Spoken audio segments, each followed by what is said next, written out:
In 2011, I went for a funeral in Bushenyi. I got inspired by one old man who had a very big farm of goats. He was very smart. Many people had come to purchase the goats. I thought it was really a very good business. From the funeral, I came back with 7 goats in the boot of the car.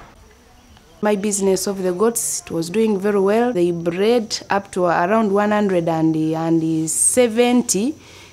That's when they were poisoned and they all died.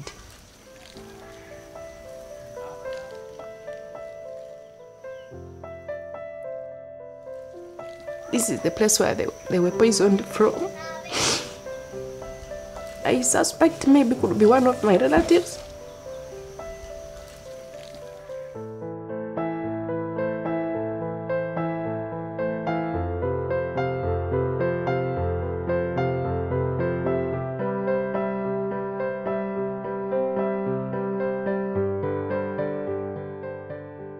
We know that the government cannot employ every young person in this country. We also know that the private sector is not able to employ every other young person. What the young people need is a little bit of support and a little bit of push. My business slogan is, you've tried the rest, come and taste the best. We are going to the graduation party. My people are on the ground and we are preparing meals for the people, around 400 people. I was living in Kampala, but I never had a stable job. You just keep on rotating in people's homes. You're just there being mixed up with the world. So I changed my mindset. I came back down to the ground. I started scrubbing saucepans and cooking food. I started off with the restaurant. I was the first one. For all these years, somebody has been telling that young person, you're nothing. You're a villager, you're a school dropout, and all of a sudden we want you to be entrepreneurial. It's really difficult. This is the Kataka parish. It's my home place. We were invited for a training under Enterprise Uganda. They advised us to use the idle resources. So for me, I realized my dad, he had this land and was not using it fully. So I decided to put there my oranges. Enterprise Uganda has really helped us so much. When they train, they don't leave you just in the field. They keep on following you up. This is a new place I bought and I want to relocate my project of the goats.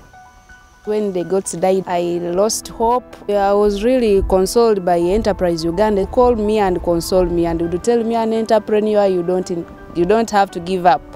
You fall today, the following day you rise up. Fall today, following day you rise up. There has to be a complete mind shift for that young person, and the mentoring component helps to do that, is to push that young person to say, listen, you have the mentality, you have the energy, you have the anger, you have the zeal, and listen, don't listen to anyone else. You're not a school dropout. You can be successful. I was looking at starting a business for only survival. Little did I know that if I started a business seriously, I can become a role model and become somebody who is really important. But if I hadn't started on the business, who could know me? That I have bright ideas and I can talk sense to people. Let's go business. It's not about your breakfast, lunch and dinner anymore. It's about how do you get that plus more.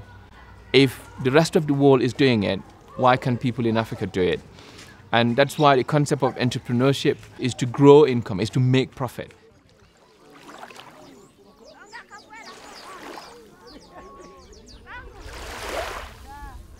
My education, I ended in senior 6. I was not very happy because I was not doing anything at home. I was lacking what I can do in the community. I was just good in looking after the gambling games.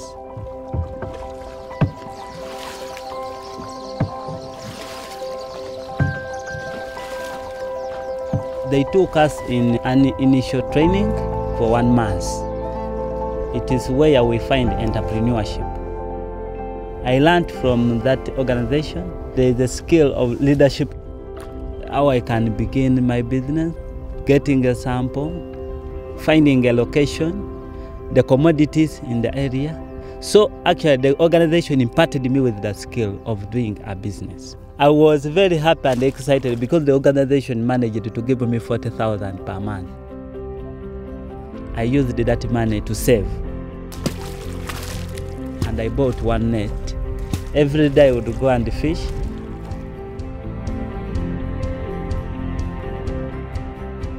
I worked for 1 full month. Then I managed to get a new boat. I started to impart skills I gained to my younger fellow people. Once they come out of that poverty line, the first thing they start thinking about is someone else, giving back. They're paying for their sisters and their brothers and uncles' children to go to school. Before, I would not expect me to begin a business because I didn't have any knowledge at all. Now I have 20 boats and I have 40 nets. My business now, it is worth 10 million. Now I feel like also I can become one day donor to Restless organization. I have seen young people who could not read and write 7 years ago who are today running a business and making their own record of their income and expenditure, and they can tell you their projections over the next 4 to 5 years. My life actually changed a lot because I was in a grass factory house. And as I'm talking now, I'm building my house, which is very big. And these are young people who are often have been ruled out as failure or have dropped out of school because they cannot afford it or because they were not performing well. And within 6 months, we see them become the most respected people in their villages.